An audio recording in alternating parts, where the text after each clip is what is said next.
मंगल भवनाय मंगलहारी द्रवहु सुद शरथ अजिर बिहारी। राम सिया राम जय जय राम। राम सिया राम जय जय राम। मंगल भवनया मंगलहारी द्रवहु सुद शरथ अजिर बिहारी। राम सिया राम जय जय राम। राम सिया राम जय जय राम। एक बार बोलिए सियावर रामचंद्र जी की जय। पवन सुत हनुमान की जय। विरति चर्मायसि ज्ञान मद लोभ मोह रिपुमार। जय पाइय जो सो हरि भगति देखु खगेश विचार।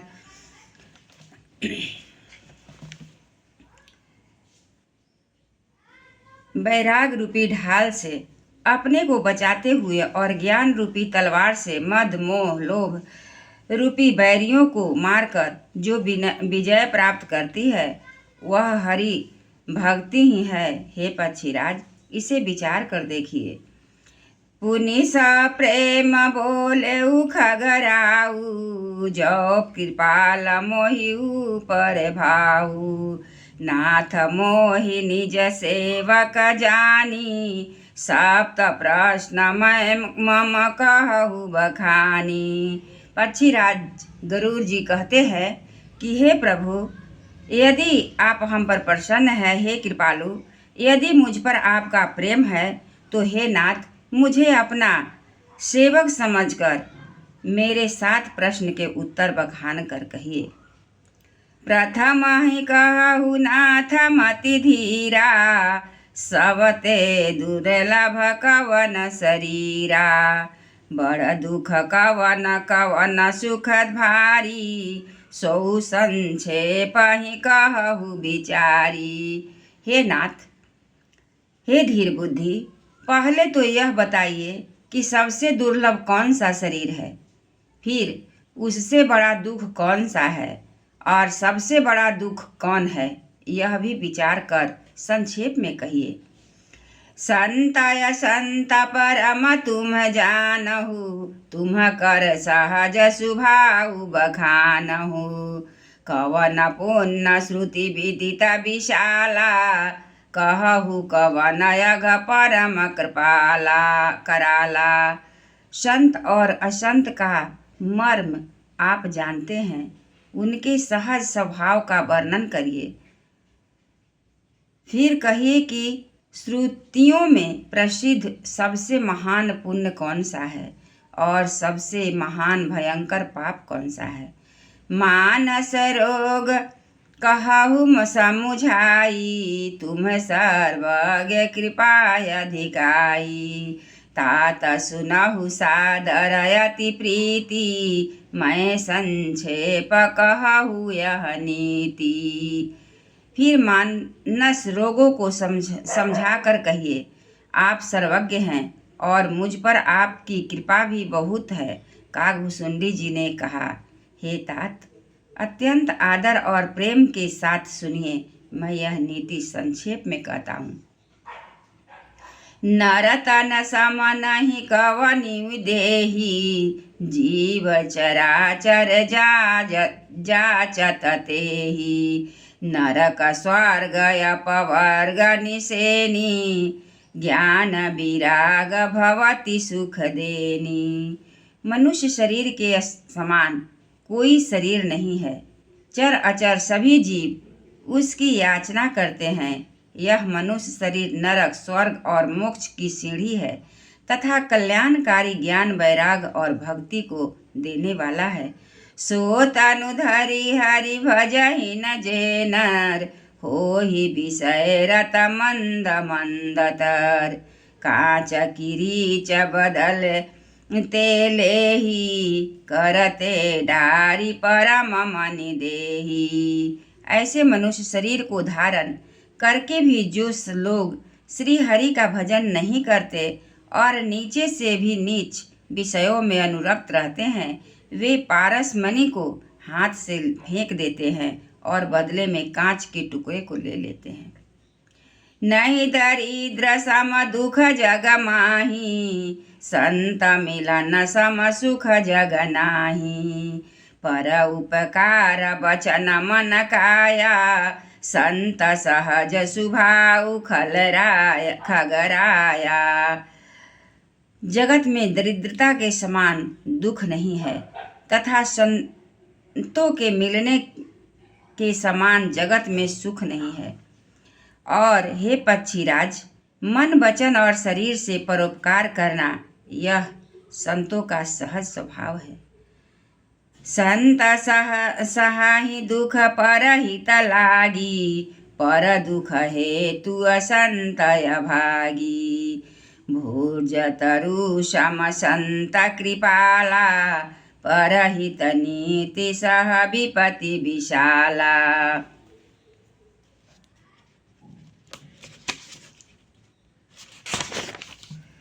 संत दूसरों की भलाई के लिए दुख सहते हैं और अभागे असंत दूसरों को दुख पहुंचाने के लिए। कृपालु संत भोज के वृक्ष के समान दूसरों के हित के लिए भारी विपत्ति सहते हैं, अपनी खाल तक उधरवा लेते हैं। सन इब खल पर बंधन करई, सो खाल कढ़ाई विपत्ति सही मरई। खल तनु सवार रथ पर अपकारी, अहि मुसई बसुनूर गारी। किंतु दुष्ट लोग सन की भांति दूसरों को बांधते हैं और उन्हें बांधने के लिए अपनी खाल खिंचवाकर विपत्ति सहकर मर जाते हैं। हे सर्पों के शत्रु गरुड़ जी, सुनिए। दुष्ट बिना किसी स्वार्थ के सांप और चूहे के समान अकारण ही दूसरों को अपकार करते हैं। पर संपदा विनाशी न साही, जिमि जस शशि हित हिम उपल बिलाही। दुष्ट उदय जगयारत हेतु, जथा प्रसिद्ध अधम ग्रह केतु। वे पराई संपत्ति का नाश करके स्वयं नष्ट हो जाते हैं, जैसे खेती का नाश करके ओले नष्ट हो जाते हैं। दुष्ट का अभ्युदय प्रसिद्ध अधम ग्रह केतु के उदय की भांति जगत के दुख के लिए ही होता है। संत उदय संतत सुखकारी, विश्व सुखद जिमि इंदु तमारी। परम धर्म श्रुति विदित अहिंसा, पर निंदा समय घन गरीषा। और संतों का अभ्युदय सदा ही सुखकर होता है, जैसे चंद्रमा और सूर्य का उदय विश्व भर के लिए सुखदायक है। वेदों में अहिंसा को परम धर्म माना है और पर निंदा के समान भारी पाप नहीं है। हर गुरु निंदक दादुर होई, जन्म सहस्र पावत न सोई। द्विज निंदक बहु नरक भोग करी, जग जनमई बायस शरीर धरी। शंकर जी और गुरु की निंदा करने वाला मनुष्य अगले जन्म में मेढक होता है और वह 1000 जन्म वही मेढक का शरीर पाता है। ब्राह्मणों की निंदा करने वाला व्यक्ति बहुत से नरक भोग कर फिर जगत में कौवे का शरीर धारण करके जन्म लेता है। सूरज श्रुति निंदक जे अभिमानी, रौरव नरक परहिते प्राणी। होहि उलुक संत निंदारत, मोह निशा प्रिय ज्ञान भानुगत।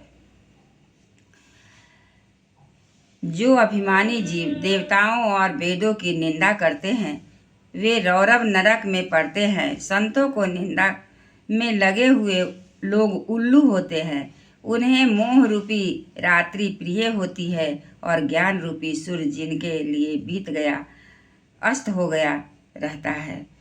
सब कै निंदा जे जर करही ते चमगा दूर होहि अवतरही सुनहु तात अब मानस रोगा जिन्हें ते मन दुख पावहि सब लोगा। जो मूर्ख मनुष्य सबकी निंदा करते हैं वे चमगादड़ होकर जन्म लेते हैं। हे तात, सब अब मानस रोग सुनिए जिनसे सब लोग दुख पाया करते हैं। मोह सकल व्याधि न कर मूला तिन्ह ते पुनि उपजहि बहुशूला काम बात कफ लोभ अपारा क्रोध पीत नित छाती जारा। सब रोगों की जड़ मोह है। उन व्याधियों से फिर भी बहुत से शूल उत्पन्न होते हैं। काम बात लोभ अपार बढ़ जाता है, कफ है और क्रोध पीत है जो सदा छाती जलता रहता है। प्रीति करहि ज्योति नेउ भाई उपजई सन्नपात दुखदाई विषय मनोरथ दुर्गम नाना ते सब शूल नाम को जाना। यदि कहीं से भी से तीनों भाई बात पित्त और कफ प्रीति कर ले मिल जाए तो दुखदायक सन्निपात रोग उत्पन्न होता है। कठिनता से प्राप्त पूर्ण होने वाले जो विषयों के मनोरथ हैं वे ही सब शूल कष्टदायक रोग है। उनके नाम कौन जानता है, अर्थात वे अपार हैं। ममता दादुर कंडु ईर्षाई हरस विषाद गरह बहुताई सब सुख देखी जरनि सोई छई कुष्ठ दुष्टता मन कुटिलई। ममता दाद है, ईर्ष्या दाह खुजली है, हर्ष विषाद गले के रोगों की अधिकता है, गलकंठ कंठमाला या घेघा आदि रोग है। पराये सुख को देखकर जो जलन होती है वही क्षय है। दुष्टता और मन की कुटिलता ही कोढ़ है।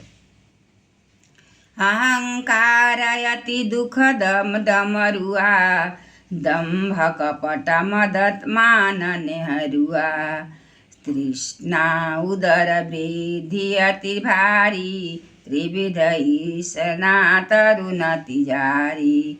अहंकार अत्यंत दुख देने वाला डमरू गांठ का रोग है। दंभ कपट मद और मान नहरुआ नसों का रोग है। तृष्णा बड़ा भारी उदर वृद्धि जलोदर रोग है।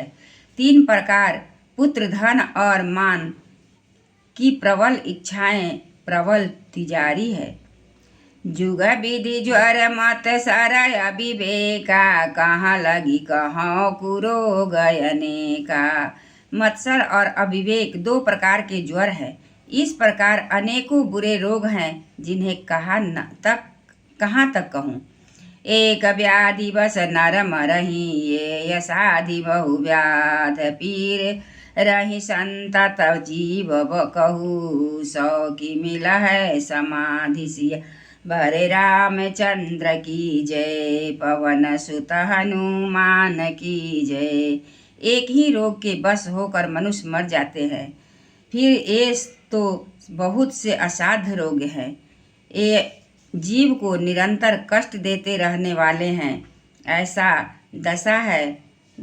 ऐसी दशा में समाधि शांति को कैसे प्राप्त करें।